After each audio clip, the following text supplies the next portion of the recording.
confronted most of them, however, insecurity, people, society, kind of conditioning.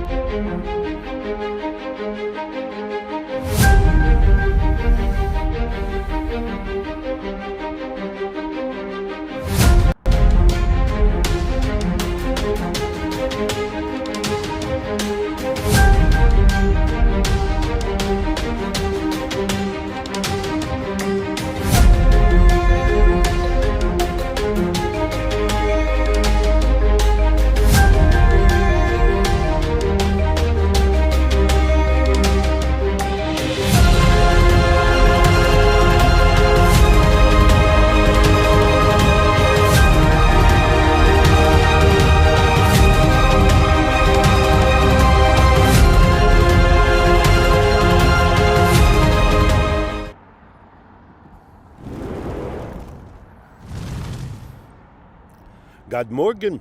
In case you can't tell, today we come to you live out here in South Central Anchorage. We are looking, as you can see behind me, we are looking to the east and the Chugach mountain range here just outside of Anchorage. Today we're going to talk about the power and the strength of Thor. Of course, a wonderful god who brings a lot to our lives, both physical and mental. Before we get started today, I want to always shout out to all of my friends, my colleagues, and teammates and family at newrealitytv. I also, for those of you who haven't had a chance to join here, check us out on the YouTube, the Facebook, and TikTok. Of course, to like, follow, and subscribe us on any of those channels, and that'll help us to get into the algorithm. Further, we have our audio podcasts, which are available wherever you download your podcasts, to where you can hear the show each and every day. Finally, next I want to make sure I point out, for those of you who have a few extra coins jingling around in your pocket, need to drop those somewhere that you can do some good, by all means, stop by our tip jar, drop those in there, and those will go to a good use.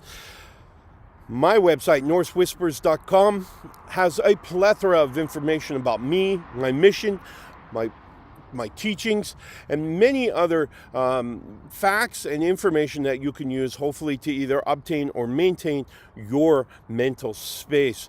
Today, our live chat is again on Facebook. So for those of you who join us on Facebook, on our Facebook page, you're welcome to drop in your questions online as we're going through here, and we can see about getting them answered. Today, we're talking about Thor, the mighty god Thor. Now, Thor was certainly known more for strength, for power. He was a physical powerhouse, but he had many traits that we admire, right? And first and foremost, of course, in this strength, not only did he possess a mental strength, but he had this physical power as well. Well, for those of you who have never done any amount of weightlifting or heavy lifts anyway, you probably know you need a substantial amount of mental space to gain physical strength.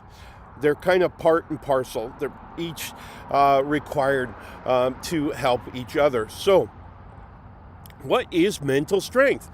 Well, that's a great question. Mental strength is when we put our mind to something, and regardless of the obstacles, regardless of the challenges, we're able to accomplish it. This is when we change our trajectory. We decide we want to be happy, we want to be joyful, and we want to find love, right? We don't let other things interfere with that objective. We're going for it, we're doing it, and we're not going to let other things stand in the way of doing that. Or we're not going to allow influential energies to change that trajectory. This is a major, major thing that can help us to really power our lives in the directions that we want to go. All right? So it's very important that we remember that we're in charge, that we're per se driving this thing, right? So we're in charge. One of the things that Thor, outside of his Marvel debut and his Marvel appearances, one of the things that Thor brings to me each and every day is this idea that I don't have to be perfect and I don't have to fit into the mold that other people think of me, right? So we know there are many stories about Thor, and one of the things that Thor really brings in the sagas is this idea that he's fiercely defender for his wife, Sif. Now, Sif, of course, is tricked by Loki into surrendering things. Her hair is one example. But very often Loki is able to trick us into thinking something that may or may not be accurate, right? And that's what Loki does. The thing that I want to draw your attention to is this idea that Thor could always see through it. Thor could always see through Loki's foolishness and find the answer, find what needed to be done to rectify or fix whatever Loki had broken this time, right? That's kind of what Thor does. And that's what Thor brings to our understanding, is this idea of seeing through the current situation and being able to potentially see a solution, right?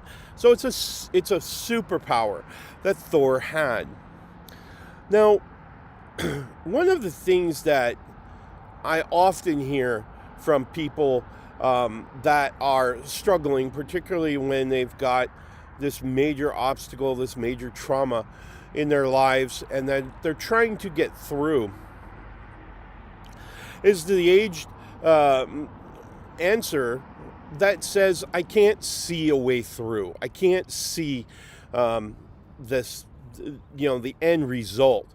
I'm kind of stuck in this limbo of just being overwhelmed with the challenge or the obstacle, whatever it is. So let's talk a minute about not being able to see the solution, the answer, the way forward. How do we spot the path amidst all of the challenges that we may have in our lives? Easy. I was taught very early in my communications with my grandfathers. I was taught very, very early, in a very brute way, to sit down, shut up, and listen. And that's what we need to do. Now, that sounds a little blunt, so we'll break it down a little bit, maybe soften it just a tad. And we'll say that what we're going to do is we're going to meditate. And I know everyone says the same thing about meditation. I've heard it so many times. Meditation, no, I don't want to sit still, blah, blah, blah. All right, well, meditation does not have to be this huge, involved process that that has us in some weird yoga pose for an extended period of time. That's not what meditation is. Meditation can be as simple as sitting at your dining room table or your counter or even on your couch and just closing your eyes, shutting down some of that physical sensory input, and look intrinsically. One of the terms that I've come to respect as far as when we're talking about meditation, we're talking about intrinsic reflection. So we're looking internally at ourselves. Now, when we look internally at ourselves, one of the major things we're going to be looking for is how we feel. How do we feel? What emotions are driving our decisions? Once we can kind of begin to sort them out, the next question that we always ask ourselves is why? Why do we feel this way? What's causing us to kind of feel this particular way, whatever way that is, all right? Super important that we understand that it's these emotions that may be driving our blindness to see through this challenge. We may be overwhelmed. We've talked about so many times about the bandwidth going through the mind, right? And we've said, once that bandwidth pipe is filled, it begins to spill over, and we can see physiological symptoms. We can also see intrinsic problems, such as mental processing. The bandwidth pipe is clogged up. It's hard to think our way through. And certainly, if we've captured now this cognitive space to process this emotional trauma, it's going to be hard to think our way through this, right? So, the key here, when we're talking about mental processing, is to open up that cognitive space. And the way we can do that is we begin to identify within ourselves the emotional states that are driving our decisions, right? What is causing this major screen in front of our face, in front of our processor, that now just creates this, for lack of a better word, tailspin that we find our mental or our emotional processing stuck in. So a big thing when we talk about intrinsic reflection, meditation, just sitting there thinking about what we're feeling. How do we feel? What are some of the emotions that are driving us to do what we do? Once we can identify these emotions, as I mentioned, we can begin to ask ourselves why. Why do we feel this way? What's causing that? Why are we allowing this emotion to overrun our lives? Now, what you're going to find is you're going to find two factors that kind of go into this. The first factor, of course, is the why. Well, my friend doesn't like me. And it may be something fairly you would otherwise consider insignificant. All right? And I'm not discounting your trauma or your emotional disturbance. I'm not discounting that at all. What I'm saying is it may be fairly small by itself. But what's happened is as this little small thing comes into our mental processing, with it can come this huge batch of imagination. Now, imagination can be a tool for good. It can be a tool that we have to kind of work through, because emotion processes through our processor, through our emotional processor, and through the processor in the same way that our sensory input does. So if you see something that disturbs you, you can imagine the same thing, all right? And it can create this trauma or this major bunching up of emotional data or emotional energy in our processor, in our mental processor. And what's going to happen there is that we're going to find our processor struggling under the load. Now, continue to multiply that exponentially when, say our trauma really goes against our values. Remember our values from the well of the self? When our values are crossed, so to speak, that multiplies exponentially this imagination energy that now begins to spawn all these other thoughts. It makes relationships within the mind differently than what we normally do. And what you can wind up with is this overwhelming sense of dread, or just this overwhelming sense of pressure to change, pressure to alter our life's trajectory, of which there has to be some portion of our lives, our mind, that says, no, I don't want to change. That causes the dynamics. It causes that delta, right? And that delta is what you feel as stress, all right? So, idea here is to, and I always encourage everybody to write things down. Why? Because there's a couple of really cool things that we're going to use when we're writing or journaling things down. Firstly, we're going to write them. So we're mentally applying our process to writing it down. So we're categorizing it, we're maybe breaking it down in our mind enough to write it down. Right? So really key is the first step can be to do some journaling. Now, journaling has that second part to it, which is really exciting. And that part is this part where we can go back and review it. We can go back and look at it. Now, what this gives us, remember, we've talked about before many times about changing our perspective, right? Well, as you're moving through your life, your trajectory is being altered, right? As you have experiences in reality, your experiences are changing this trajectory.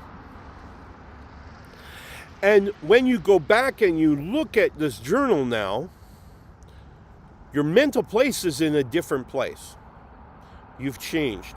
Your trajectory has moved you down the chain a little bit to where you are now in a different place. You're looking at this journal data from a different perspective.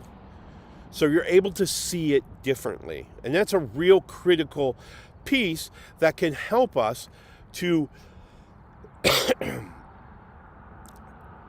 to see around one of the big obstacles in front of our lives, to see around it and actually be able to maybe see part of a solution. So journaling is real important. So when we sit down and we're going to meditate, and again, doesn't have to be any crazy yoga poses. It doesn't have to be anything other than you getting really, really, really, really comfortable. Okay? When you're really, really, really, really comfortable and you're sitting there and you're relaxed, doing your breathing exercises, you're going to look at, hear that? That's therapy right there. Anyway, when you're doing your intrinsic reflection and you're writing this down, you're journaling down, you're going to journal what you feel. Journal. Seriously. What are you feeling? And it doesn't have to be this long drawn out sentence.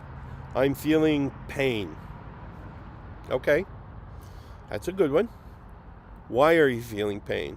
I'm feeling pain because of maybe an argument I had with the shield maiden. Okay. Why did you have the argument? Because I felt that she was wrong about something. Okay. Why was she wrong? How was she wrong? And as we begin to drill this down, this is the process of breaking things down, of looking at this monster challenge, this monster obstacle that we're facing in our lives, begin to break it down. Now, we get to a place where we come to this idea that maybe in the argument with our shield maiden, we could have compromised a little bit. Right? Isn't that the idea of harmony? Is that when we are able to kind of put down a little bit of our needs, not have this air of superiority running around in our brain? Could that be a solution to our problem? Sure. So again, now we've broken it down to this manageable bite-sized piece that now we can work with, right? So this is a very critical methodology at which we can use our spiritual understanding. Remember, we started our conversation with Thor, and we're saying Thor has a mental strength of drilling down. He was able to sort through all of Loki's nonsense and usually be able to get a solution. And he did that very well in many of the sagas that we read. Now, could there be a place where we get to where we go numb, where we're emotionally numb, right? And yes, there is a place where our brain is taking on way too much drama, and we get to this place where we become numb. We disengage our emotional state. Now, this is a dangerous place, okay? Because what it means is that your brain has shut off the connection to your emotional energy. Not good. So this is what we're going to do. We're going to do the same exercise when we're numb. Now, you say, Mark, if you're numb, you don't have any feelings. You do. Trust me, you do. They're down there. They're just being masked. And they're being masked for a reason, for protection. Your ego has now put up a wall to prevent this emotional energy from affecting your emotional centers, right? So, in the same way that we would, sit down and journal our emotional states when we're overwhelmed, we're going to do it when we're numb as well. Why are we numb? Why don't we feel anything about this? Because I don't care. Well, why don't you care? Because I've had so much pain in my past from this person that, you know what, I'm just done. Okay? What caused that? And why? Why have they hurt you so badly? How have they hurt you so badly? You begin to break it down. And now, these are addressable points. We can get to these questions and we can actually make sense for ourselves, which is then going to free up that cognitive space now where we can say, here is a plan forward. My example earlier was the argument with the shield maiden. I'm going to go apologize. I'm going to go apologize and explain to her that, I recognize that you have your desire to be right and I have mine. How can we meet in the middle? How can we form a compromise over this, whatever it was? Now we've used cognitive space to find a solution forward. That's really the power in understanding our spirituality. And that's why spirituality is so important in our lives. Our ancestors are giving us this space at which we can find a solution. Now, the good news is when we think about prayer and we think about speaking with the ancestors did very similar things.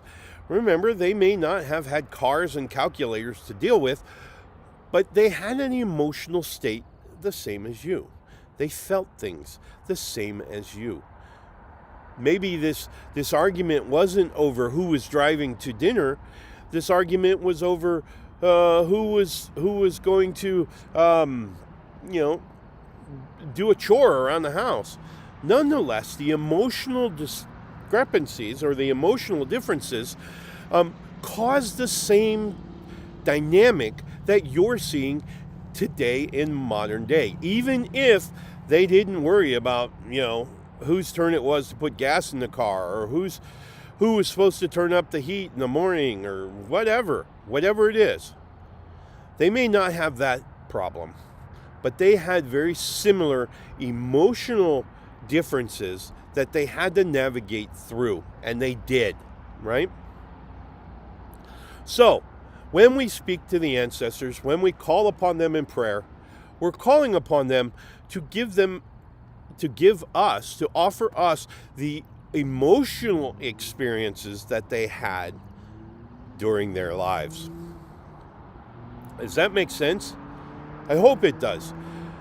I think you will find that when you begin to break down these monster, massive overloads of trauma, of whether it be real or imagined, nonetheless, it's the same when it comes to processing in our processor. Our emotional filters, our mental processor knows no difference between the two.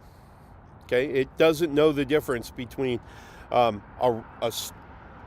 IRL situation or an imagined one.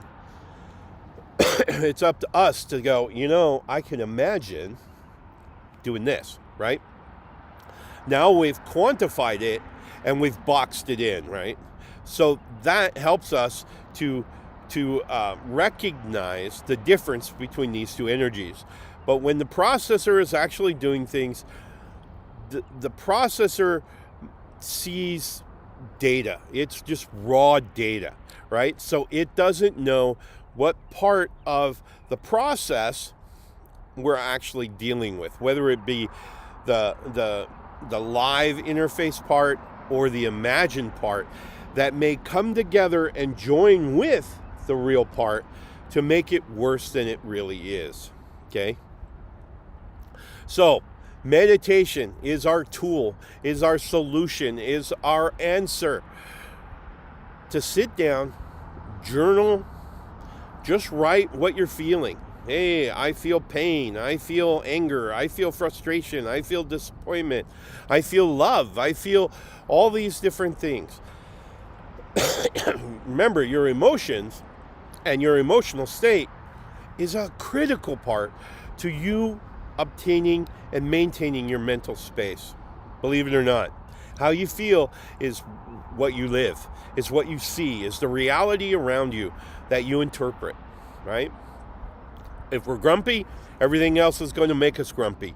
If we're happy and we're feeling in love, content, comfortable, that's exactly how we're going to see our lives. Like today, as I offer you, again, the Chugach mountain range here in Anchorage, Alaska, I can tell you that the key here is to embrace our natural state. Our natural state is that of joy. It's that of peace and comfort. So seek those things. Actively look for those things. And my friends, I guarantee you, you will find them. They're out here everywhere, all around us, all the time. All right? Well, I wish you the absolute best Thursday. I hope that all of the energy at which you need to heal a broken heart or any other emotional state that is currently challenging you, I hope that you draw upon the universe and draw that energy back to yourself where you can heal. I look forward to seeing you tomorrow to celebrate the energy of Freya, for she is truly a gift of the gods. She is an absolute gift, and she blesses my day every day. I am so happy to have found her and to be part of her life. I only have to look around and I can see the face of Freya everywhere. So I look forward to seeing you again tomorrow. Until then, my friends, I wish you the absolute best Thursday. Remember, mental strength, you are indeed all you need. And you are in the perfect place the universe has designated for you to be. Love and light, my friends.